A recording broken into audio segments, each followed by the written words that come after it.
What is happening at J Gaming Dude here, and this is certainly going to be an older story that I'm going to be talking about, but I do want to put into perspective a statement that PlayStation has certainly made a lot of PlayStation fans mad and angry by putting the PlayStation 5 Pro at a whopping $700 price tag that also requires multiple different bits and pieces.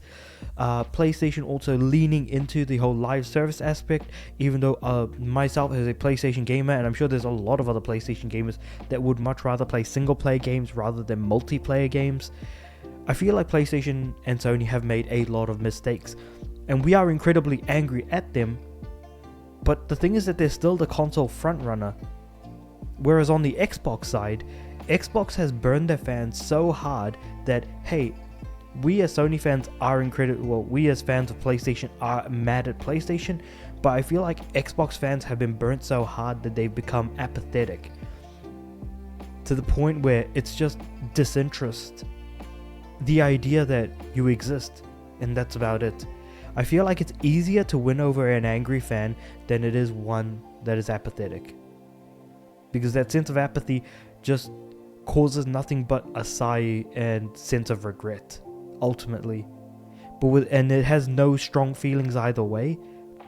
Whereas at least someone who has a negatively strong feeling can swing the other way and have a positively strong feeling. I don't know, it's just something to think about as we talk about Microsoft's next-gen plans regarding the Series X successor and a potential handheld to take on the Steam Deck. But before I jump into the details, just wanted to say, hey, if you like my videos, please like the video and subscribe to the channel. That sends YouTube a happy signal to say, hey, you're doing good. We want to recommend your videos to other places, other channels, other people's homepages that like similar things. That would certainly be appreciated. And I do have a Patreon link in the description below.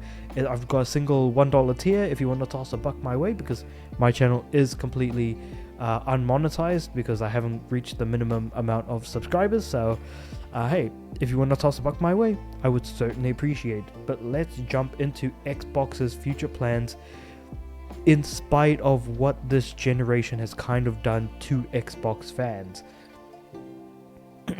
So they're continuing with the dual console approach, and what main thing I want to mention about the dual console approach during the Xbox Series S and X generation is that the Series S has held back the potential that the Series X had. Because we look at games like Larian's Baldur's Gate 3, for example, a game that came out on PC and PlayStation did have the console exclusive for a while, not because anyone paid for it, but the fact that Xbox was like, hey, if you're going to have features on a game, it needs to be available on both Series S and Series X. And in order to allow, or rather now that Baldur's Gate 3 is actually on Xbox, Xbox did have to break their own rules to make that happen, because they want feature parity across both consoles. But the fact is that Xbox Series X can play split screen, Xbox Series S cannot. Yeah, that kind of is just like a singular example to kind of show you like how Xbox are trying to bend their own rules to get incredibly popular, highly rated, very polished, high quality games that are available on a rival's system but not their own, just to break a few rules in order to make it happen and bend over backwards for the developers that are making those games. But with that being said, let's talk about the fact that Xbox has opted for just the two versions of the Series S and X, and that the next generation is apparently going to be looking a tad bit different, albeit in a relatively similar fashion. So, Windows Central sources have alleged that Microsoft is now working on a traditional console that would follow up the Series X and compete with the inevitable PlayStation 6, which we all know that the PlayStation 6 is going to be coming at some point. What does that even look like? We really don't know, but it's really just a matter of time before we start getting those rumors as well. While at the same time the company is developing the long-rumored Xbox handheld said to be company's own take on the Steam Deck. Worth pointing out, but PlayStation is also considering putting their hat into the portable market once again. And I feel like when it comes to portable consoles, I've personally enjoyed PlayStation's portable consoles, the PSP and PS Vita, far more than Nintendo's, if I'm being completely honest. Don't get me wrong, the GBA was a hell of a device, but my two favorite consoles of all time have always been the PS Vita and the PSP in that regard. And then of course we've also got the Switch 2 that is inbound next year.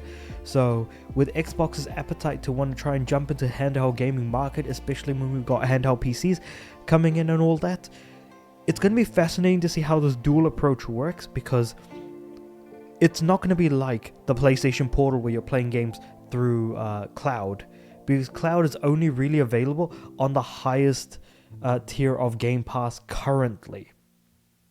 So it's not going to be a cloud-only device, at least I don't imagine it would be. It would be very disappointing if it was, but it's got to run games natively. That being said, however, the question is, would Xbox keep constantly wanting this parity of features across both devices? Is the Xbox handheld going to hold back whatever that Xbox Series X new console, front runner, like, is it going to really, is the portable going to hold back the console? That's what I'm thinking. And I hope not. I hope it's two separate, considered as two separate devices rather than two SKUs of the same device.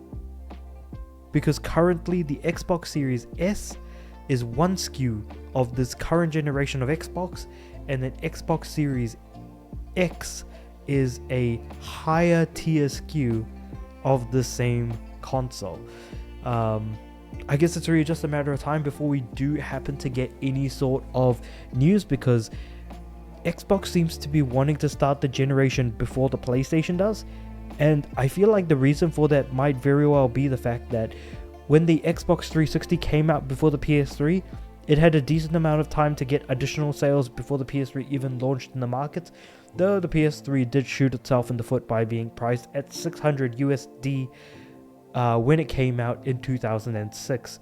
Worth pointing out, the Microsoft's Xbox 360 did come out in 2005, so definitely worth keeping that in mind. But I would be fascinated to see what is going on here with the 25th anniversary of Xbox next year. Are they going to lead into the next generation in 2026 potentially? I can't imagine it being that much later. So let me know what you guys think about all of this in the comments below. Like the video if you liked it, subscribe to the channel. I'm aiming for 300 subs by the end of the year. And with all of that being said and done, I do have my Patreon link in the description below, so if you want to toss a buck my way, you can absolutely do that. And I do upload every day, so I'll see you guys tomorrow.